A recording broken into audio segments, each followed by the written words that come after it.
La géophysique est une science compilant les savoirs des géosciences et de la physique, permettant d'explorer les sous-sols de manière non destructive. Le passage des hommes sur Terre a laissé, laisse et laissera des traces, parfois invisibles à la surface terrestre. Les matériaux utilisés il y a quelques millénaires ou quelques décennies sont encore présents aujourd'hui. C'est pourquoi la géophysique est appliquée dans plusieurs domaines, notamment en recherche pétrolière et minière, en archéologie, en dépollution pyrotechnique ou en géotechnique. Mais elle est trop rarement utilisée dans le domaine des sites et sols pollués.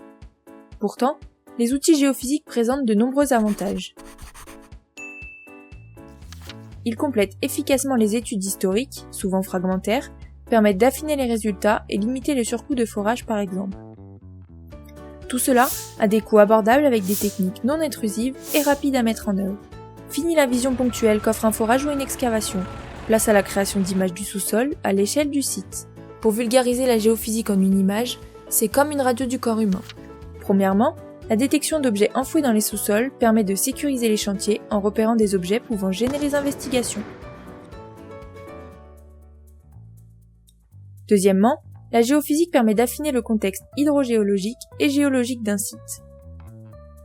Pour finir, la caractérisation de la zone polluée permet d'optimiser les sondages et d'en diminuer le nombre. C'est sympa tout ça, mais est-ce que c'est cher ? La découverte fortuite de pollution dans les sols pendant la phase de travaux provoque l'arrêt du chantier pour une durée plus ou moins importante.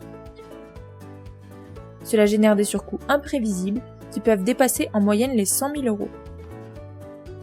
En moyenne, une cartographie et une section géophysique coûtent entre 1 000 et 10 000 € en fonction de l'ampleur de la problématique de pollution.